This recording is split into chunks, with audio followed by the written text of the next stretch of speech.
দেখো আমার চেঞ্জিং সেন্টেন্সের মধ্যে কি আছে সবগুলো কিন্তু নেগেটিভ করতে হবে, মেক ইট নেগেটিভ। আমাদের প্রশ্নের মধ্যে এরকম ব্র্যাকেটের মধ্যে কি যাবো লেখা যাবো মেক ইট নেগেটিভ, অথবা এরকম লেখা যাবো মানে সাবধান বা অ্যাফার্মেটিভ দেওয়া আছে আমরা নেগেটিভ করতে হবে, ঠিক আছে? তাহলে চেঞ্জিং সেন্টেন্সের মানে কি সবাই জানি যে চেঞ্জিং সেন্টেন্স, চেঞ্জ হচ্ছে কি পরিবর্তন, সেন্টেন্স মানে কি বাক্য, মানে কি বাক্য পরিবর্তন। তাহলে এটা অ্যাফার্মেটিভ আছে আমরা নেগেটিভ মানে সাবধান বাক্য আছে না বোধ করতে হবে, ঠিক আছে? এই প্রথম যে এক্সাম্পলটা আমি এলাম এটা কি আছে he likes only chips. Chips মানে কি বস্তু। তাহলে অনলি আমার সেন্টেন্সের মধ্যে আমরা একটা রুলস জানি, অনলি যদি থাকে তাহলে অনলি এর পরিবর্তে তিনটে জিনিস বসে। কি বসে? ব্যক্তি বুঝাইলে অনলি এর পরিবর্তে বসে নাম্বার, বস্তু বুঝাইলে কি বসে নাম্বার, সংখ্যা বুঝাইলে নট মোর দেন। তাহলে হি লাইকস অনলি চিপস, এখন কইতে পারো স্যার এখানে হি আছে, তাহলে হি এখানে ব্যক্তি বুঝায়, ঠিক আছে? আবার এখানে চিপস আছে, আবার এখানে বস্তু বুঝায়, তাহলে আমি নাম্বার লিখবো না নাথিং বার লিখবো, ঠিক আছে? তাহলে এখন ফোকাস বুঝুন, এটা কথা আছে কেন্দ্রবিন্দু, এখানে কোন জিনিসটাকে ইয়ে করা হয়েছে অ্যাপ্রিসিয়েট করা হয়েছে বা প্রাধান্য দেওয়া হয়েছে, priority. He likes only chips এর মানে কি সে শুধুমাত্র চিপস পছন্দ করে। তাহলে শুধুমাত্র চিপস, যে শুধুমাত্র যে বিষয়টা লিখে চিপস বা বস্তু যেটা, যার কারণে এখানে কি লিখবো বস্তু, তাহলে আমরা কি বসাইতে হবে অনলি এর পরিবর্তে নাথিং বাট। এখানে আমরা কি লিখবো he likes nothing but chips. বুঝতে পারছো?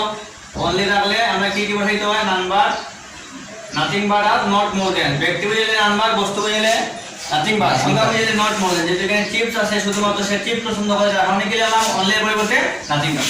মনে রাখতে হবে যে জায়গার মধ্যে অনলি বলা থাকবো ওই জায়গার মধ্যেই কিন্তু নাথিং বাট বা যা আছে যেগুলো আমরা লেখবো এগুলো বসাইবো, ঠিক আছে? তারপরে দেখো কি লিখলাম you must obey your teachers. Obey অর্থ কি? ওবে অর্থ মান্য করা, মানা, মানে তোমাকে অবশ্যই তোমার শিক্ষকদেরকে মানতে হবে বা শ্রদ্ধা করতে হবে, এটাই বুঝেছে। তাইলে আমরা জানি মাস্ট টানলে কি বসে, মাস্ট টানলে ক্যান নট পার্ট আছে, অথবা আরেকটা বিষয় আছে মাস্ট যদি থাকে তাহলে ক্যান নট হেল্প লেখা যায়। ক্যান নট হেল্প তাহলে মূল বাক্যে আইন লাগে, আমরা তো জানা দেওয়ার দরকার নাই, এটা কাবজা দেওয়ার দরকার নাই, আমরা ক্যান নট পার্ট লিখলাম, ঠিক আছে? এই লিখলাম আমি কি you can not but obey your teacher, শেষ। বুঝা গেছে? তারপরে যখন কি লিখলাম both Messi and Neymar Ronaldo are great footballer. both কথা অর্থ কি? উভয়, মানে মেসি এবং নেইমার উভয় ভালো খেলোয়াড়, গ্রেট বা সেরা খেলোয়াড়, ঠিক আছে? তাহলে both থাকলে কি এর পরিবর্তে নট অনলি, আর এন্ড থাকলে এর পরিবর্তে ভালো। বুঝে নিন both থাকলে এর পরিবর্তে নট অনলি, এন্ড এর পরিবর্তে ভালো, বাকি সব অপরিবর্তিত হবে, ঠিক আছে? তাহলে both এর পরিবর্তে আমি লিখলাম কি প্রথমে নট অনলি, তারপরে মেসি যেরকম আছে এরকম, তারপরে এন্ড এর পরিবর্তে কি but also Ronaldo are great footballer যেমন আছে তেমন, ঠিক আছে?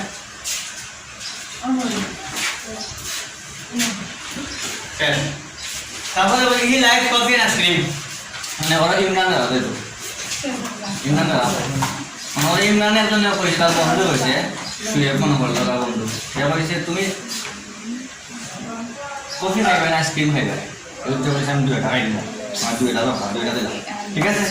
তাইলে 2 টাকা তারা উভয়ে কাজ করে, বহুতে কাজ করে, মানে তুমি এখন একটা অপশন দিছো, অপশন দেওয়ার মানে সে 2 টাকা কইছে, মানে একটা সে কইছে, মানে এখানে বহুত কথাটা উজ্জ্বল আছে, কি আছে উজ্জ্বল, মানে এটারে বানানটা কিন্তু এরকম উজ্জ্বল মানে অদৃশ্য আছে, ঠিক আছে? যে উচ্চারণ কিন্তু উপ না হলে আমার উপ কমে যায়, এরকম না এটা উজ্জ্বল, জানে কি উজ্জ্বল অদৃশ্য দেখা যায় না। হি লাইক মানে সে কফি এবং আইসক্রিম উভয়টাই পছন্দ করে, তাহলে এখানে বহুত কথাটা নাই কিন্তু আসলে সে বলে এটা আছে, তাহলে এর কথা কিন্তু আবার ঠিকই আছে। তাহলে এখানে he like not only,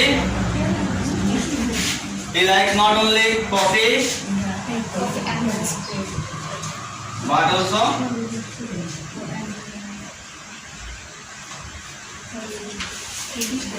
ice cream, ঠিক আছে? বুঝছো তো সবাই? তারপরে তো গেলাম ম্যান ইজ মর্টাল, এরকম যদি থাকে তাহলে আমরা হেল্প মূল ভার্বের পরে কি লাগবো, এটা নট লাগে, হেল্পিং ভার্বের পরে মূল ভার্ব না, হেল্পিং ভার্বের নট লাগে দিব, কি লাগে দেব? তাহলে ম্যান ইজ মর্টালের মানে কি মানুষ মানসিক, কুল্লু নাফসিন যায়কাতুল, প্রত্যেক প্রাণীকে মরতে হবে, ঠিক আছে? মানুষে আল্লাহ তাআলা সৃষ্টি করেছে কিসের জন্য?